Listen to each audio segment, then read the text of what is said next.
समझ नहीं आ रहा अपने सैलरी इंक्रीमेंट का क्या करूं। बेटा इतना क्या सोच रहा है? अपने म्यूचुअल फंड्स के एसआईपी का टॉप अप करा ले। This is the right time. क्या समझ में नहीं आया। बेटा इतना क्या सोच रहा है? अपने म्यूचुअल फंड्स का एसआईपी टॉपअप करा ले। This is the right time. अब समझा।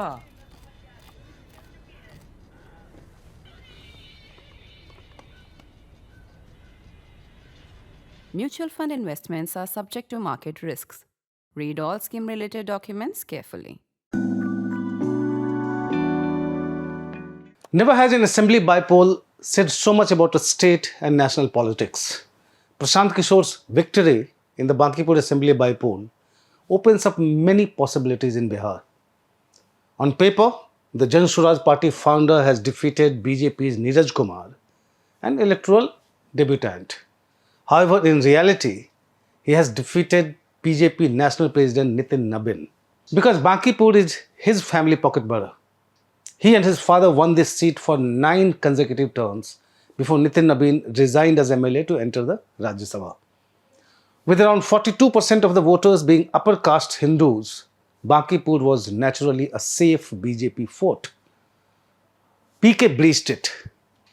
I would like to look at it as the first sign of Bihar finally warming up to his alternative politics, centered on development, not caste or religion.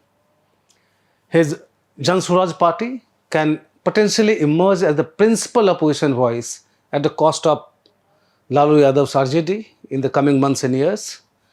Tejaswi does not have it in him. He comes across as a typical entitled dynast. If he was a serious politician, he would not be holidaying abroad for 3 weeks in the middle of the Bankipur poll campaign, the first electoral test of the Samrat Chaudhary government. In the assembly election, people were very curious about PK and his politics, but they remained skeptical about a new party. Now that they see that PK is here to stay and can win big, you may expect the people to rally behind him.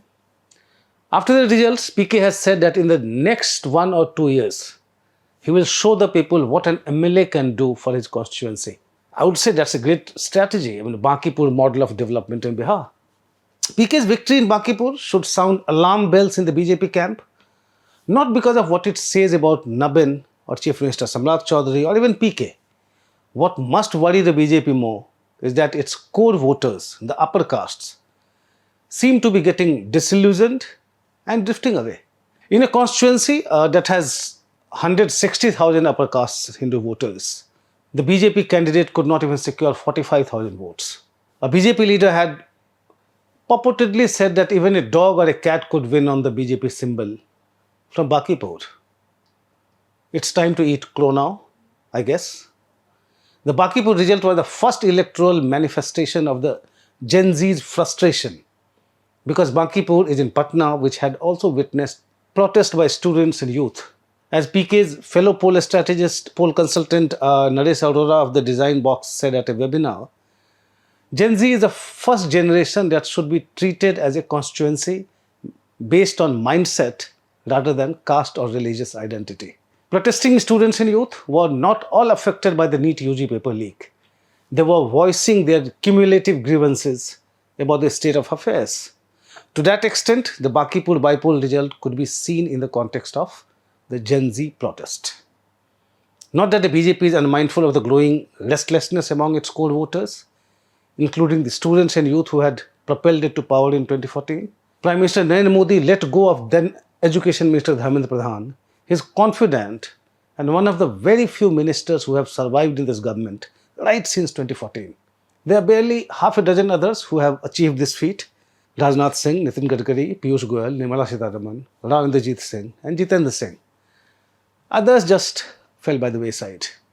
The government sacrificed Pradhan to mollify the cockroaches, the so-called cockroaches, and send them home from Jantar Mantar. His party seems to have realized now that it made a mistake by yielding to the cockroaches.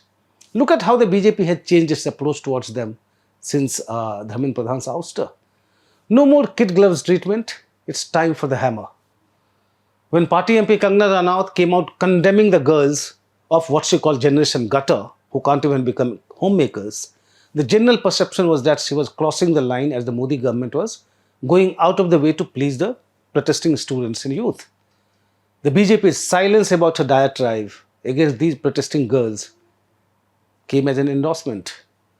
When UP Governor Anandiben Patel, a Modi confidant for long, spoke about the language of the protesters bringing shame to the entire society, it again seemed like another isolated voice that was not in sync with the government's or the party's attempt to reach out to the disgruntled students.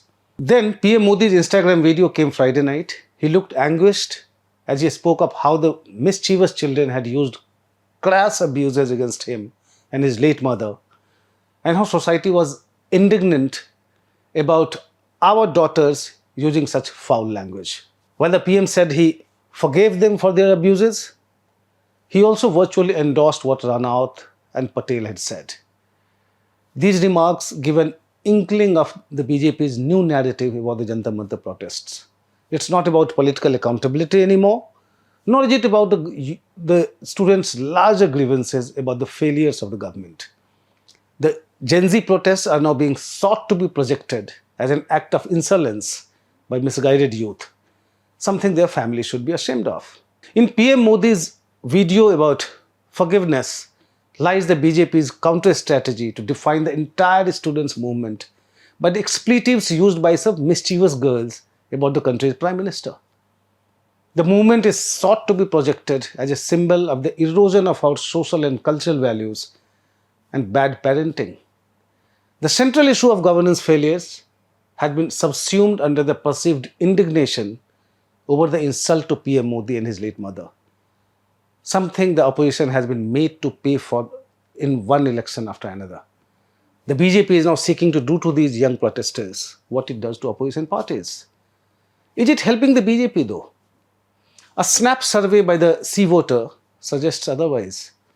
To a question whether the police should take action against protesters who used abusive language and posted objectionable content on social media, 54.2% said yes. More than half of the respondents wanting action against the reprehensible and condemnable abuses against the Prime Minister is no surprise. What's surprising is that almost 46% of the respondents either said no or don't know. Let's look at another question. According to you, what was the main reason behind the growing support for the CJP movement? 27.6% of respondents said it was because of students' anger over paper leaks. Another 39.5% said it was due to the anti-incumbency among the youth. What may worry the government were the responses to another question. Are you likely to support the CJP on other issues as well? Only 29.4% said no. What may, however, worry the ruling party the most are the responses to this question. Who is the most popular leader among the youth today? Around 39.8% said Narendra Modi, 27.9% said Rahul Gandhi, and 12.6% said CJP. Only 2 out of 5 respondents finding PM Modi the most popular leader comes as another surprise. There are issues with the C voter snap survey, of course, because the sample size is just 1349.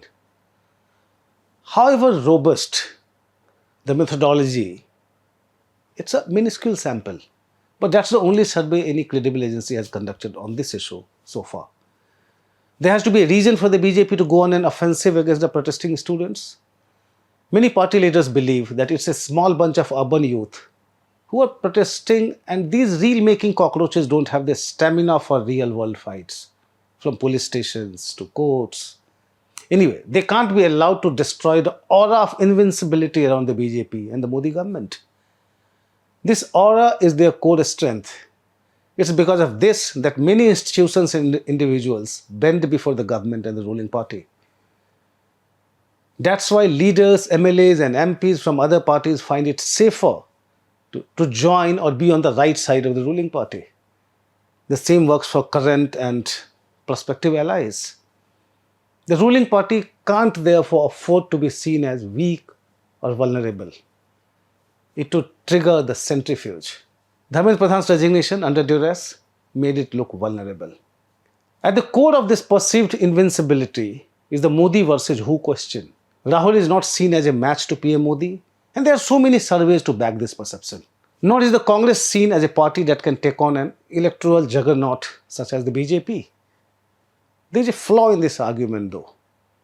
Look at India's post-independence political history, be it in 1977, 89, 2004 or 2014. People primarily voted to dislodge the unpopular governments. Leaders such as JP or VP Singh or Narendra Modi came in at the right time to tap into anti-incumbency sentiments. The BJP can't therefore afford to depend entirely on Rahul and the Congress to remain in power. As PK says, opposition parties or leaders might be weak, but the opposition space is always strong. After the Bakipur bypoll result, the BJP may want to listen to him. That's all from me in this episode of Politically Correct. Thanks for watching.